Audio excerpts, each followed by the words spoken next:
Okay. Well, I'm Dan Manning, and I'm here talking to BurlHuff, and we're inside the Somewhere in Time shop owned by Tammy Batson. It is February the 25th, Monday, in 2013. And the reason we're here talking to BurlHuff is he's one of the few old-timers left in Fairgrove, Missouri. And when were you born, Burl? 1919. 1919. In Fairgrove. Out here a mile and a half. And that's the old highway now. Is that where you grew up, in that house where your parents lived? Yes, I had 4 brothers and 3 sisters. We all grew up right there. Are you the youngest, or in the between, or? No, I had 2 brothers younger than me. And their names were? Joe and Bernie. And the older ones were? Roy, Ruby, John, Letha, Jewel, and me, Bernie and Joe. And your parents were? Charlie Hutt and Cora. And you come from a family that was one of the first settlers in the region. I think about the 1830s they came to just south of Fairgrove. That's right. My nephew Tom lives on the place now. It's about 2 or 3 miles south of Fairgrove. 2.5 miles, I believe, out there. And I believe it wasn't Alphas Huff? Alphas Huff come in here in 1830, and he first coming up around Stratford. And an old history book says when the Indians moved out, he bought this land from the railroad. And he bought a lot of land up in there. Howard's got the old hill out here. My dad bought about 1930. That's the old Fairgrove Knob? Oh, well, our old home place is just west of the knob. Mm-hmm. My dad bought that knob in about 1932. It was big timber on it then. And it was hard times around here. A lot of people going hungry. Yeah. And how'd he make a living? My dad done a lot of things to make a living. He bought that knob and cut the wood off of it. He hired everybody that wanted a job, cut wood off of it. Because everybody was burning firewood at that time. Yeah. He sold wood in Fairgrove here. And he piled wood up along the road and he sold it to a wood yard in Springfield. And he did some farming too? Oh yeah, we done some farming, and he built concrete silos. We built those for years. He got pretty famous for that. And all you boys helped him do that, didn't you? Yeah, we worked at it. What did it take to build a concrete silo? Well, we usually build a 12 by 40, and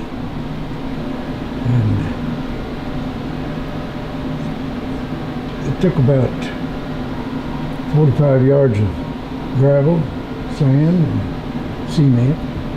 And you hauled that from the creek with team and wagon? Quite a bit of it with the silos around here, but we built silos all over the country. A lot around Sedalia, Coal Camp, Lincoln. We built some down in Oklahoma, down Halls Valley. And you guys would go along and camp wherever you were building the silo and eat with the farmer, I guess. Yeah, or cook out on the fire, sleep in the barn. Pretty rough. Oh no, it's rough life. Some of it. Well, and I think you built a few bridges around here too, didn't you? My dad worked for the county, built a lot of these slabs across the creeks and rivers. He didn't build any bridges, just slabs. Low water bridges. My dad bought that old hill out there, the knob. He borrowed $1,000 and gave $1,000. How many acres there? There was 200. He bought that for $1,000. Borrowed the money. And I've heard him say that within a year he had his $1,000 paid back, all the expenses paid, and $1,000 in his pocket.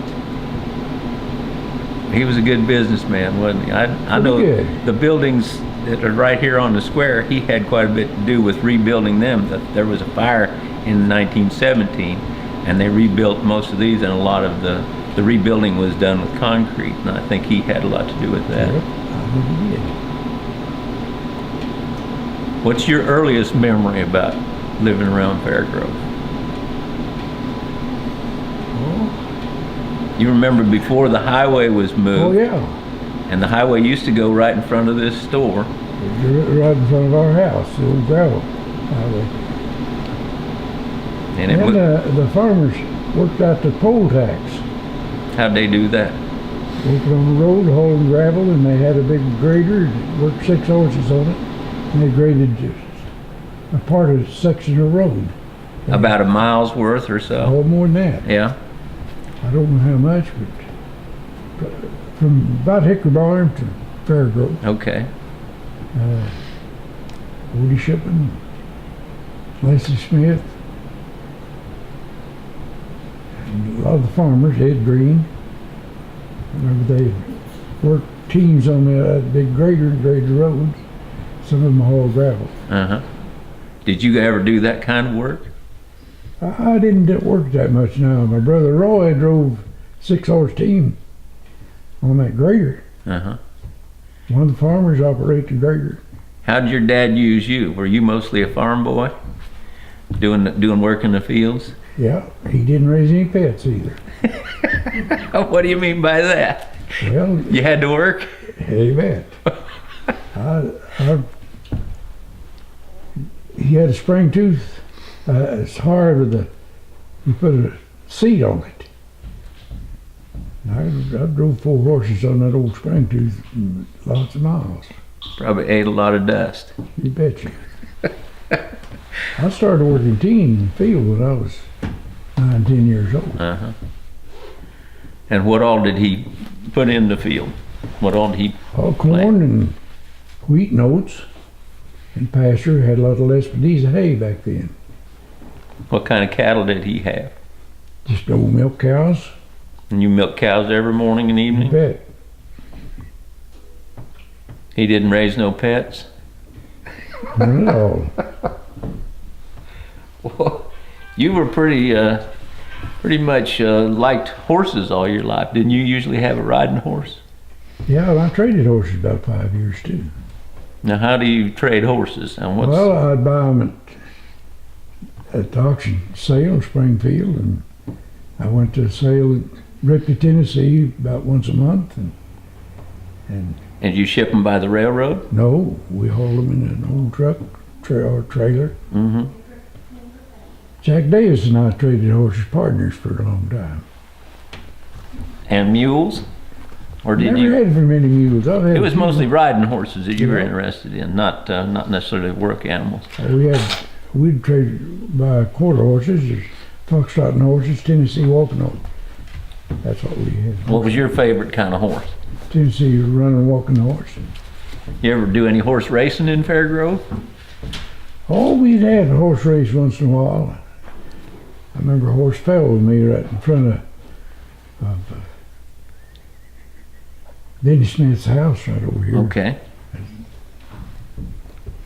And you're just clipping down the road?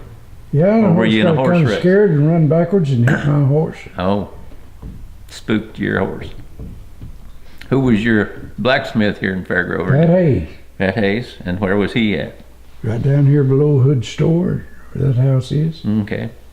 Had a blacksmith shop every years. Did he have a pretty good knack of putting shoes on a horse? He could shoe a horse in 8 minutes. How come? What was his technique? Well, he had a deal laying on the floor, and he had his rasp and hammer and all of his tools laying there up across that. When he wanted another tool, he just flop that one down and have a tool in his hand. And he shot the horses for